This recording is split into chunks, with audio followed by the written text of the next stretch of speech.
You open your banking app on payday, and for a second, you feel hopeful. Then you see the numbers. Rent is pending, your card payment posted, and somehow your checking is already lower than you expected. And the credit card balance is still staring at you, like it barely moved. If you're trying to budget while you're in credit card debt, that moment can feel defeating. Like budgeting is just watching your money disappear with more steps. But the issue usually isn't that you're bad with money. It's that most normal budgets aren't built for debt. They track spending, but they don't control cash flow. And when interest is in the background, tiny spending decisions get amplified. That's why you can have a budget and still feel like you're drowning. So in this video, I'm going to give you a simple first budget template that works specifically when you have credit card debt. It's not fancy, it's not a spreadsheet marathon, and you can set it up in one sitting. And I'll show you how to run it week to week so you don't bounce between strict and screw it. The real enemy here is not you.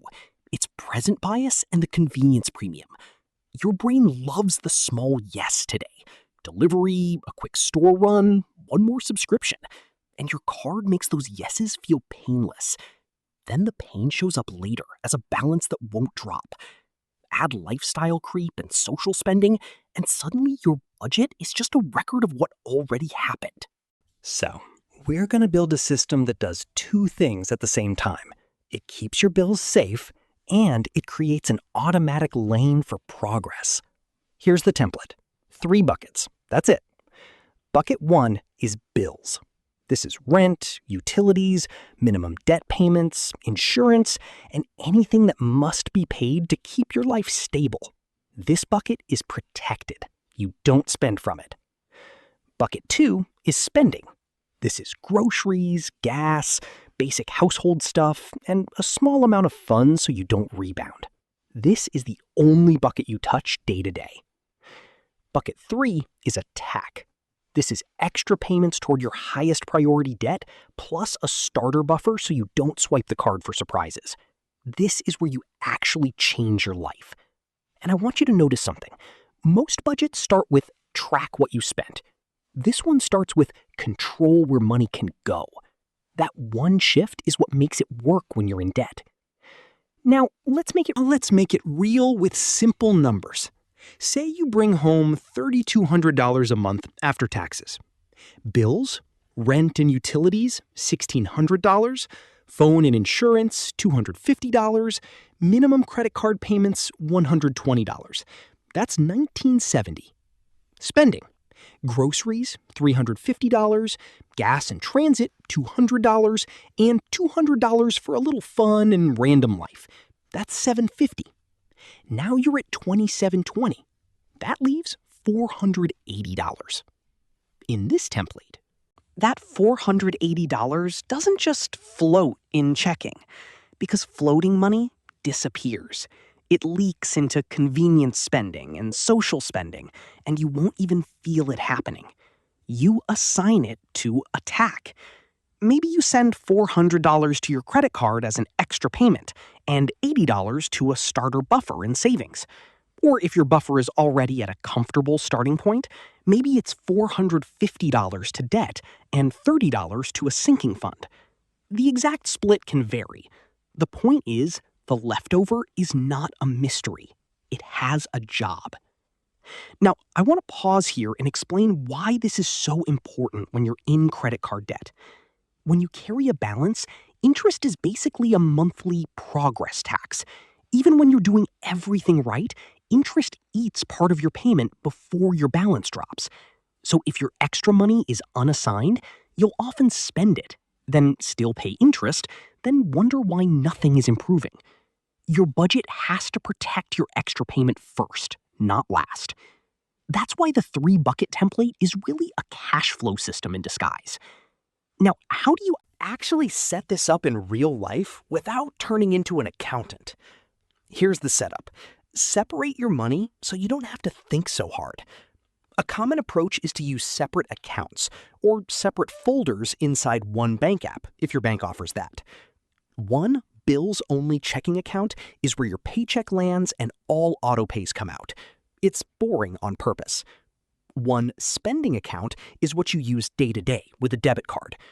And then one attack lane is either a separate savings bucket plus a scheduled extra payment to your card, or a separate checking bucket that you only use for extra payments and buffer.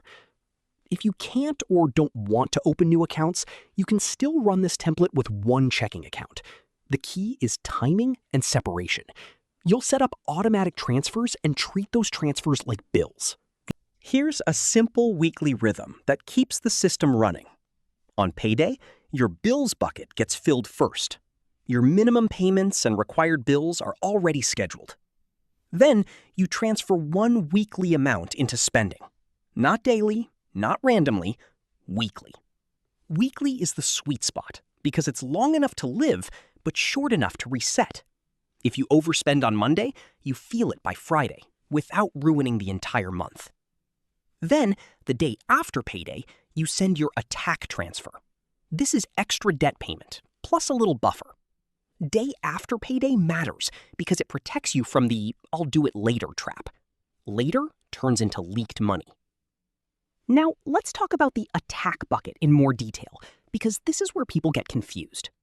Attack has two goals: pay down the debt and prevent you from going back into debt. If you have zero savings, you're one surprise away from swiping the card again. So in many real situations, a common approach is to split attack like this at first. Most goes to the card, some goes to a starter buffer. That starter buffer could be something like $500, not because $500 solves life, but because it changes your behavior. It turns "I had no choice" into "I have a choice." It buys you time. And once that buffer exists, you can send more of the attack money to the card without constantly relapsing. Now, let's build a quick decision rule inside the template. Which debt gets your extra payment? If you have one card, easy, that card. If you have multiple cards, a common approach is to pick either Snowball or Avalanche. Snowball means smallest balance first, to get quick wins. Avalanche means highest APR first, to reduce interest. Either works. The method isn't the main thing, the automation is. If you're overwhelmed, pick the one that gives you the cleanest win in the next 30-60 days. Momentum matters when you're stressed. Now, let's cover the mistakes that make people think budgeting doesn't work. Mistake 1, trying to track everything while you're stressed. You start with 18 categories and color coding, and by week 2, you stop. Quick fix: don't start with categories, start with buckets. You can add categories later if you want, but you don't need them to get out of debt. Mistake 2, being too strict and cutting fun to zero. That usually causes rebound spending. You go hard for 10 days, then one weekend hits, and you overspend out of frustration. Quick fix: keep a small, controlled fun amount inside spending. The goal is sustainability, not punishment. Mistake 3, paying extra on debt randomly, whenever you remember. Random extra payments don't build trust with yourself. Quick fix: automate it. Day after payday, one click. Mistake 4, leaving your card as your emergency fund. A tire, a copay, a friend's wedding, straight to the card. Quick fix: build a starter buffer while you attack the debt. Again, not huge, just enough to reduce relapse. Mistake 5, letting floating money sit in checking with no job. That's where convenience spending lives. Quick fix: if money is left over after bills and spending, it goes to attack by default. Now, here's a question I get a lot. What if my numbers don't work? What if there is no leftover? If your budget shows you have zero or negative leftover after bills and basic spending, that's not a failure. That's data. It means your plan can't be optimize the template. Your plan has to be create room. That might mean negotiating bills, getting a roommate, picking up overtime, selling something, or temporarily reducing spending. The template still helps because it makes the problem visible and forces a decision instead of denial. And one more mindset shift. Budgeting in debt isn't about being perfect. It's about making fewer expensive mistakes while you build momentum. The system is the guardrails. So here's the calm recap. Your first debt budget is 3 buckets: bills protected, spending controlled, attack automated. Bills keeps life stable. Spending keeps you realistic. Attack is where progress happens. If you set up the transfers, you stop relying on willpower and you start controlling cash flow. Educational only, not financial advice. Now, your 7-day challenge. Today, open your bank app and list your monthly income. Then write down your bills total and your spending weekly amount.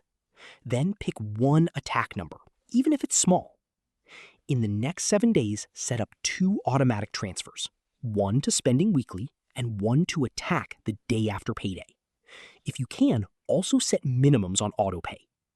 I'll put a simple 1-page template and checklist in the pinned comment so you can plug in your numbers in 5 minutes and get this set up in one sitting. If you want more systems like this, simple, realistic, and built for people with debt, consider subscribing.